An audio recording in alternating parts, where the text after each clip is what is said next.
hartanah ada beberapa cara. Ini secara ringkas lah. Beli dan jual. Tapi nasihat saya, jual setelah tahun ke-6. Sebab apa? Kena teks. Jual selepas tahun ke-6. Sebab apa? Kena teks. Dan teks dia banyak bukan sedikit 30%. 30%.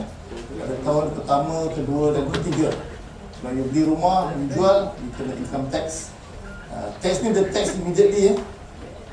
Mana masa you nak jual SMP tu, yang tahu sign and purchase tu, masa pertukaran nama tu, terus kena tax. So you tak boleh lari. 30% banyak lah. Kalau untung 100,000, 30% dah ada berapa dah kan?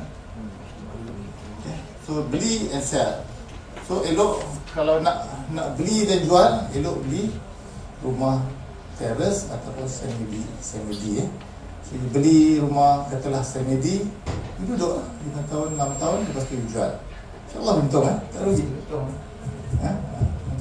Contohnya saya ada rumah terrace di Bandar Baru Bangi, saya beli tahun 2000. So baru ni 2012 saya jual. Saya beli 150, saya jual 320,000. So saya dapat cash dalam 200,000 cash. In hand betul tak? Harga dia naik. Okey, itulah harga dia naik. Okey, kita boleh beli dan sewa. Ini salah satu cara kan. Kalau nak beli dan sewa, paling mudah shop lot, apartmen dan kondo. Kalau nak sewa rumah semi-D dan teres, harga dia tak seberapa. Kalau rumah teres dekat Bandar Baru Bangi, untuk nak sewa lebih kurang 800 sebulan, tak seberapa. Kondo, saya ada kondo dekat Cyberjaya, saya sewa 2,800 sebulan. Dan kalau ada orang keluar, kita ada masuk. Cepat, mudah dapat. So apartmen dengan apa ni? Apartmen, kondo dengan shop lot ni, kalau nak sewa memang bagus lah. Of course, kalau tanya kawan-kawan saya, ada juga pengalaman yang pahit lah, termasuk abang saya. Kadang-kadang penyewa tak nak bayar kan. Kadang-kadang macam-macam lah. Dia buat hal, dia keluar, dia kebas aircon, dia pecahkan cermin. Ada benda tu berlaku Tapi secara keseluruhan biasanya manusia ni lebih yang baik daripada yang tak baik lah Dan ada cara juga kalau pergi dekat lah, ada juga cara ke internet sebut yang dah berpengalaman, yang seorang rumah Cina ni yang saya jumpa, dia ada 12 apartmen. Dia ada cara-cara dia macam mana nak kenal tenants yang teruk ni, penyewa yang teruk ni. Dia panggil tenants from hell, dia panggil tenants from hell. Dia ada cara dia nak kenal dia ada cara-cara, dan dia ada cara bagaimana nak mereka bayar awal. Bayar awal, make sure tak bayar lewat. Dia ada cara kita buat kontrak, kita boleh buat kontrak pakai lawyer. Tapi kalau orang tu nak bayar, you nak saman dia susah, bukan senang. Very difficult susah. Kalau dia tak bayar 6 bulan, dia tak boleh buat apa. Kita ada cara dia, ada cara nak make sure dia bayar. Kalau nak tanya, bolehlah kita cerita kemudian. Antaranya ialah kita discontinue dia punya electricity, discontinue dia punya air. So after a while, dia terpaksa pindah juga lah. Itu salah satu cara dia lah. Kalau dia tak nak bayar sewa lah Tapi ada cara yang lebih baik lah. Antaranya ialah biasanya bila kita nak sewa rumah, orang nak sewa rumah kita, dia akan tawarkan. Katalah kita nak sewa RM1,000, dia akan tawar, boleh tak kurangkan 900? Boleh. Bagi kita dah set biasa kalau kita nak sewa, kita letakkan harga tinggi sikit. Boleh. You nak kurangkan 900, boleh. Dengan syarat tiap-tiap bulan RM900 masuk dalam akaun saya pada 1 hari bulan. Satu cara. So kalau dia terlewat 1 hari, you kena bayar RM1,000. Satu intensif, dan memang berjaya. So tiap-tiap bulan tengok apa masuk tak apalah. Dia memang kita dah set kan, kita bagi diskaun kan, tapi dengan syarat dia bayar awal. Dan benda ni cara memang efektif kan, untuk collect sewa. Kalau lagi satu, kalau tak nak pening kepala, sibuk sebagai yang tu sibuk mungkin ada bisnes lain. Kalau untuk ada 2 lebih daripada 3 buah rumah untuk disewakan, boleh upahkan orang untuk collect, sewa, maintenance dan sebagainya. Itu lebih hilang pening. Of course dia ada charge dia lah, tapi at least kita tak pening kepala. Kalau ada lebih daripada 3 rumah sewa, boleh kita upah orang untuk uruskan, termasuk collect sewa. Kan? Dan insyaAllah dia akan buat lagi baik daripada kita, sebab dia akan datang hari-hari kan. Itu memang kerja dia. Kita tak ada masa kan. So ada banyak cara actually. Nak collect sewa, nak kenal pasti siapa tenants from hell, nak make sure dia bayar awal. Ada cara kan. So jangan putus asa lah. Benda ni ada cara insyaAllah. Dan yang ketiga ialah buy and build. Macam tadi lah tanah tadi, buat rumah banglo tadi. Okay, sekarang saya tengah sibuk beli tanah pula dekat Negeri Sembilan, Tanjung Ipoh, Kuala Pilah. Baru beli berapa ekar? 9 campur 8 berapa? 15 ekar. Okay. Nak tanam apa? Nak tanam apa? Nak tanam nangka. Okay? Nak cuba-cuba nak tanam nangka. So 15 ekar kan beli murah berapa? Itu kena negotiate lah. Dengan harga RM20 segi Okay. Tanah yang dekat apa tu? Yang saya cerita dekat dekat mana tu, Terengganu tu, nak buat, nak tanam kelapa sawit. So boleh buat, boleh beli dan uruskan ataupun macam tadi rumah banglo, beli, diuruskan. Tapi kalau tak buat apa pun harga naik ditanam lalang pun harga naik. Contohnya saya beli tanah dekat Sungai Merak dengan harga RM22 pada tahun 2003 So sekarang harga dia RM50. So double lah. Saya beli $140,000, 6,500 square feet. Asalnya nak buat banglo tapi tak buat apa sampai sekarang masuk lah. Asalnya nak buat rumah banglo tapi in the end tanah lalang. Tapi still ada orang tanya, nak beli tak dengan harga RM50? At the 200,000 square, $200,000 ringgit. Buat apa rumah tu? Tanah tu tak buat apa, saya tanah lalang. Okey, macam mana nak kena scam? Okey, kadang-kadang orang datang, doktor beli ni, adik-adik beli ni, emas pun boleh jadi scam. Macam mana nak kenal kalau sesuatu tu terlalu macam too good to be true. Macam mana boleh untung lebih banyak pada masa yang singkat.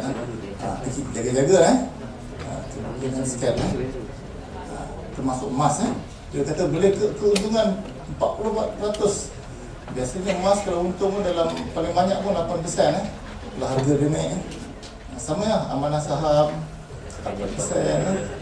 Kalau dia kata boleh bagi keuntungan sampai 30-40%, scam lah ni Dan memang betul scam. Returns, biasa kita kira returns dalam masa setahun beli tanah ke, beli shares ke, beli emas ke, dia keuntungan dalam masa setahun. Tapi dia kata boleh untung dalam masa 3 bulan. Dan betul, orang yang kawan-kawan dah beli dalam masa 3 bulan dah duit masuk. Tapi sebenarnya dia roll daripada duit orang lain dia tumbang orang lain, dia masuk balik dia dapat. Tapi selepas 6 bulan dia cabut lagi, habis, putih mata semua orang banyak berlaku dan dia nak jual cepat. Ada orang datang nak jual cepat kalau lagi lambat minggu depan orang lain dah kertas. Jaga-jaga sikit kalau dia nak jual cepat sangat, jaga-jaga. Kemudian tiba-tiba dia datang, siapa ni tak kenal, dia tiba datang dekat bilik office. Macam mana dia tahu aku punya number, macam mana dia kenal saya? Jaga-jaga kemungkinan scam dia bagi hadiah ke, kalau beli sekarang ni dapat hadiah guna, dapat satu biji kereta, whatever lah. Jaga-jaga. So sebelum buat apa-apa, check dulu check dulu, verify dulu, termasuk beli rumah. Nak beli rumah, nak beli tanah, jangan letak 10%, jangan letak down payment. Walaupun booking fee, check dulu. Nak pergi belong, check dulu, minta dia punya kertas tu, dan tanya pejabat tanah. Kadang-kadang kita kena bayar sikit RM80, tak apa daripada rugi RM20,000, RM30,000, RM80 apa benda kan. Check dulu. Saya ada lantik macam private investigator lah Kalau nak beli tanah ke apa dia, saya score dia, tolong check tanah ni, tolong check ini apa, dia pun check. Adalah bayaran sikit, tak apalah. Kita nak invest puluh-puluh ratus ribu kan, so kena check lah. Kadang-kadang kawan saya pernah diduduk sewa rumah 2 tahun, tiba-tiba tuan rumah tu nak jual tanah tu. Okey lah, dia letak 10% down payment. Sekali tiba-tiba tengok tanah rumah tu nama orang lain, habis tipu. Sebenarnya ni berlaku testimoni, jangan terhati barang testimoni ni kita selalu dengar testimoni pakcik jual obat, lepas minum air ni terus daripada lumpuh terus boleh berjalan kita selalu dengar testimoni dalam scientific evidence dia tak boleh pakai lah tak boleh pakai Okey, ni kita kena ada defense itu takaful kena ada MRTP apa benda. Kita beli rumah, kita kena cover. Kalau kita meninggal apa jadi? Siapa nak bayar anak bini? Kesian MRTP, saya tak ingat apa maksud dia. Mati rumah tetap ada, bukan kalau untuk beli rumah dia memang ada dia macam insurans takaful So kalau kita tak sempat bayar habis, syarikat ni akan cover balik penting takaful perubatan medical. Kita tak tahu, kita sekarang mungkin boleh earn 10-20 ribu breadwinner of the family, tiba-tiba kita sakit kan. Life insurance, fire insurance, will apa maksud Malaysia apa? Wasiat wasiat penting sebagainya. Liquid cash kita kena ada at least kalau kita punya gaji 1,000 sebulan, kita kena at least boleh bertahan kena ada simpanan 2,000 dalam bentuk aset, liquid cash ataupun komoditi dalam kisah Nabi Yusuf tu dia simpanan 7 tahun dalam bentuk komoditi dalam bentuk beras, bentuk gandum so that bila berlaku kemarau boleh bertahan selama 7 tahun. Tu sama juga lah kalau kita bekerja, kita ada gaji, mungkin kita sakit, ada bencana apa benda, tapi kita boleh bertahan lagi 7 bulan kalau boleh kita buat simpanan tu So kita masuk topik yang penting yang last sekali penting itu preparation kita kena mindset yang betul, kena belajar kita kena ubah sikap kita daripada hidup yang berboros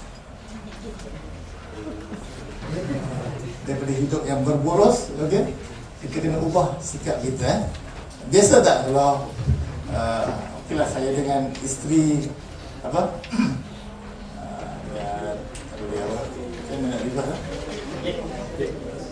kalau kita yang lelaki lah kita bawa isteri pergi supermarket, biasa tak? Ataupun yang perempuan pun sama, kita jalan-jalan ke supermarket, apa nak beli tak apalah, kita jalan je lah.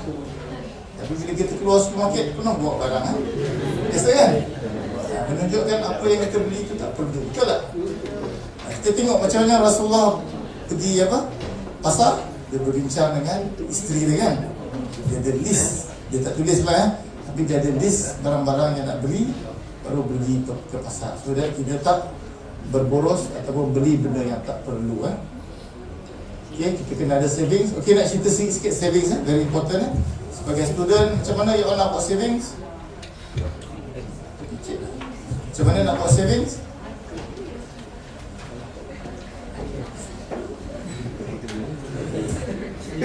bulan bila dapat gaji, kita belanja yang lebih tu kita save. Tak, kita kena save dulu baru berbelanja. Kalau dah kerja, ini tips penting selepas saya umur 40 tahun baru buat kita potong dulu masuk dalam saving, baru kita belanja benda-benda lain.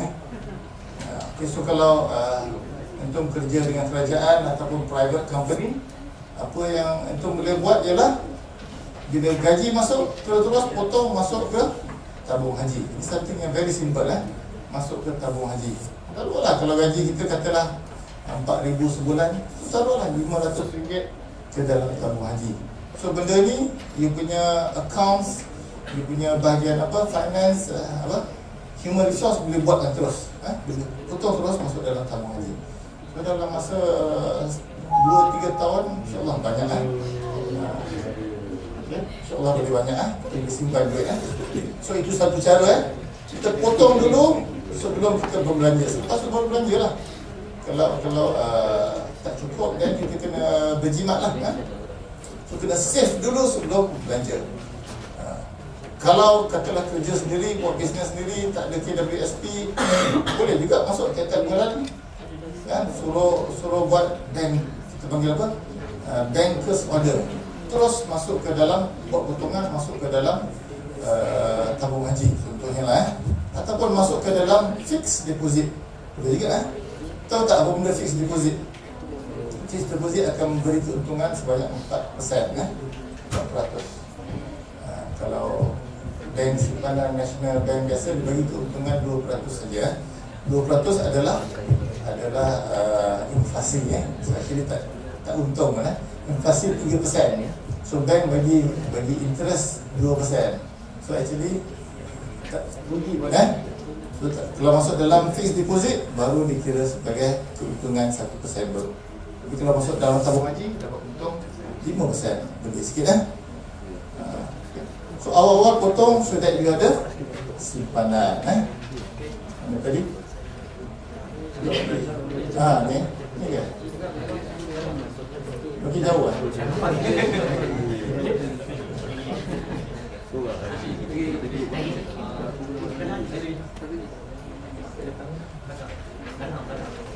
Okay. So saving So save first before you expect. Okay, sebagai student sama juga bila dapat masuk beasiswa, terus potongan masuk ke dalam tabung haji boleh. Ataupun you buat bankers order ke dalam fixed deposit. You boleh buat arahan free without charge Kalau you masuk ke dalam bank lain, dia ada charge tapi masuk. Ataupun you masuk dalam bank yang susah keluar duit. Contohnya bank Al-Rajhi dekat mana? Tahu kat mana. So dia jadi simpanan lah Kalau bank yang macam Maybank ni boleh tiap bulan boleh keluar. Dia tak jadi savings, dia jadi spending account Okay, positive cash flow saya akan bincang kemudian Okay, kahwin ni penting Kau pilih pasangan yang sesuai insyaAllah. So Rasulullah sebut pilih kahwin perempuan sama dengan lelaki juga kerana hartanya, nasab pun ada tafsiran baru orang kata nasab ni apa sebab dia keturunan raja, keturunan tak betul lah dari segi tafsiran dia tak betul nasab tak apa maksud ini semua ada kaitan dengan medical kita baru dapat tahu ada tafsiran yang katakan nasab ni sebenarnya kita kena cek darah kita ada HIV tak, ada hepatitis tak, ada thalassemia. Kalau ada thalassemia trait, kahwin dengan thalassemia trait, anak dia semua kena thalassemia. Tak bagus tu sengsara semua itu So itu maksud nasab Sebelum kahwin kita cek ada tak penyakit thalassemia, hemofilia. Dekat UK ada masalah Kalau lelaki ada thalassemia trait, perempuan ada thalassemia trait, kahwin anak dia semua kena thalassemia major. Mana dia tak boleh berlari. Dia kalau berlari kaki bengkak, dia boleh jatuh darah tak stop. Penyakit kat Malaysia thalassemia tahu kan? Dekat Kelantan ada banyak thalassemia. Tiap-tiap bulan kena masuk darah. Semua anak dia semua kena jadi gitu. So apa tak boleh buat apa? Ini penyakit keturunan. keturunan. Dan sepatutnya sebelum kahwin cek dia ada thalassemia tak, bahkan ada thalassemia tak, ada juga. Okay, sel. Boleh tak? Sebab kalau anak dia sengsara, kalau dia dapat anak sengsara, semua anak akan kena, tak ada satu pun terlepas. Sengsara itu maksud nasab bukan keturunan raja. So what keturunan raja? Kahwin dengan keturunan raja, so what? Kecantikan dia kerana agama dia. Maka pilihlah wanita yang mempunyai agama. Engkau akan untung, dan tidak akan rugi dunia dan akhirat. Penting ya?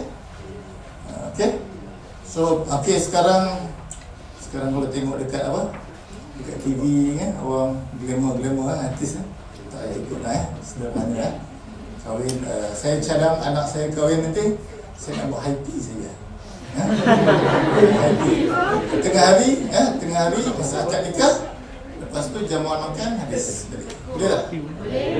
Boleh kan? Kemudian saya ada 4 orang anak kan? Saya nak buat 2 in 1. 2 orang kahwin sekali, 2 orang kahwin sekali. Cepat kan? Ataupun you boleh kahwin dengan abang kan sekali. Okay kan? Tak apa-apa. Glamour kan?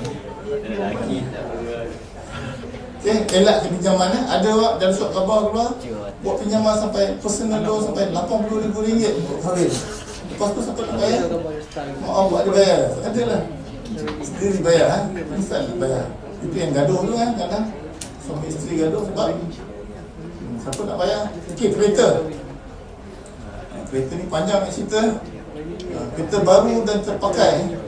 Semua hidup saya pakai kereta second hand. Saya pakai kereta kat luar tu dah 10 tahun dah. InsyaAllah tak rosak. Saya first car masa saya kerja houseman, Nissan pula Mitsubishi Lancer. 10 tahun saya pakai selama 5 tahun dekat Kuala Terengganu, tak rosak-rosak pun Ada cara caranya is tiap 5,000 km you service. Itu je. Kalau rosak pun dia rosak sikit-sikit. Okay? Itu cara you nak maintain kereta. Tak susah. After a while you belajar sikit-sikit, tahu dah sikit-sikit tukar minyak hitam kan? Saya ada seorang jumpa ada seorang suami isteri, doktor, muda lagi, baru berapa tahun dah, tak sampai 5 tahun kerja dan ada 3 apartmen, tapi pakai Proton Saga. Ada 3 apartmen disewa kat orang, pakai Proton Saga. So hidup dengan bersederhana. Ni kereta baru, ada cara beli kereta baru Saya punya kawan seorang lagi, dia ada duit sikit, dia nak beli Mercedes. Tapi macam mana nak beli Mercedes 30% diskaun ini saya pun pernah buat Dia dekat kerja kan, dia pergi dekat kereta Mercedes dia taruh kad dia. Kalau ada kereta showroom, beritahu kereta showroom nak jual, beritahu, dia taruh 20. Betul lah. Dalam beberapa minggu ada orang call, Doktor, ada kereta showroom nak jual, dia nak beli tak?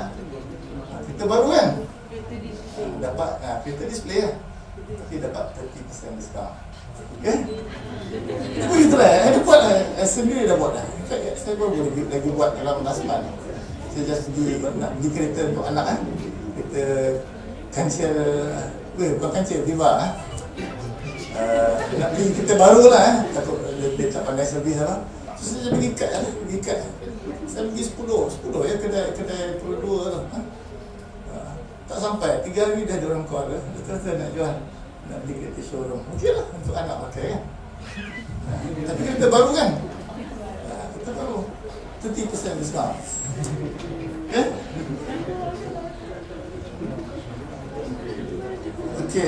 Okey lah teruskan Okey, ini tips penting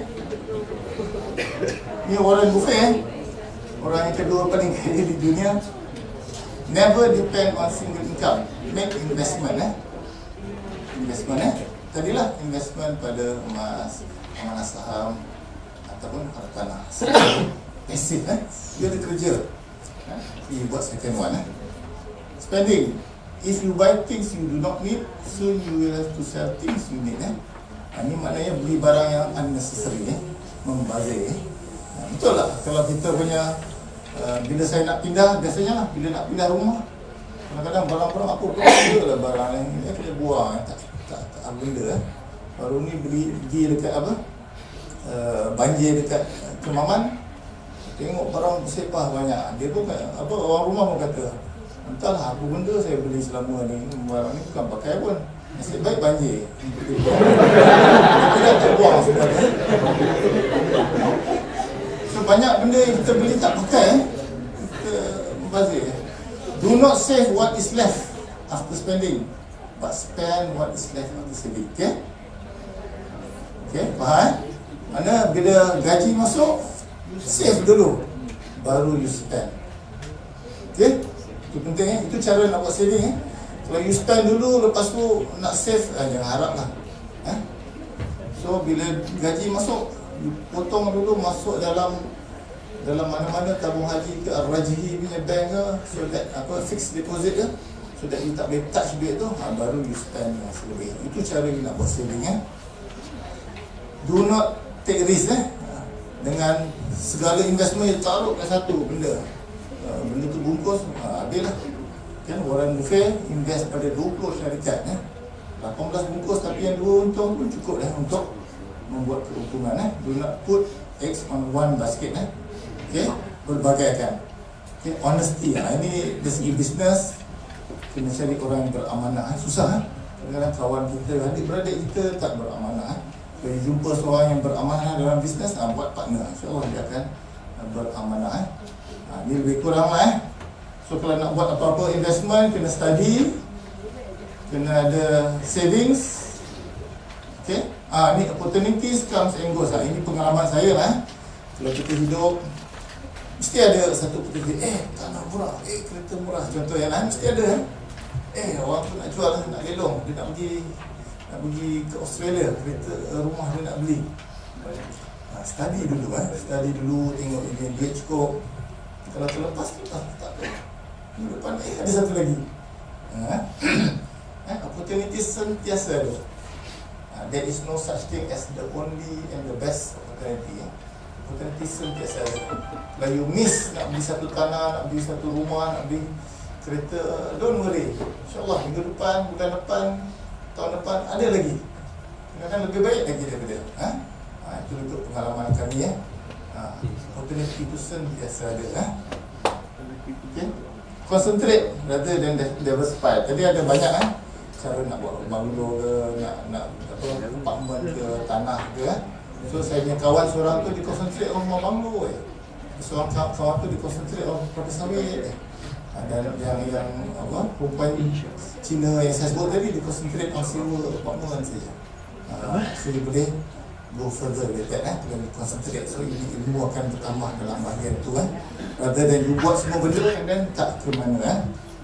Okay, do multiple investment, buy low, sell high. Kalau nak beli emas, make sure beli emas masa harga rendah ataupun emas lelong. Kalau pergi bank-bank rakyat dekat bahagian Al-Hanu, banyak kadang-kadang kalau kita pergi masuk tu dekat Al-Hanu tu mesti ada display emas untuk lelong. Memang banyak beli lelong, kenapa nak beli baru kan? Emas lelong ada beza ke? Sama emas juga kan? Kat Bandar Baru Bangi baru ni emas lelong, you check price tu memang below market price. Beli emas lelong. Pergi ke isteri mana tahu lelong macam mana. Protect your investment. Make sure belilah takaful nyawa, takaful kesihatan. Kalau beli rumah, make sure ada MRTT bagian MRTT bersabar. Okay, ini dah cerita lah. You set your goal, you ubah sikap so that you boleh ada savings. You check, make sure you punya cash flow cantik. And then you buat short term. Kalau you tak nak, you terus long term. And then you repeat. In the end, after how many years, tahun, you ada mungkin 6 rumah dan sebagainya. Saya start buat benda ni umur 43 tahun. Sekarang 5 tahun. So saya ada 7 tahun.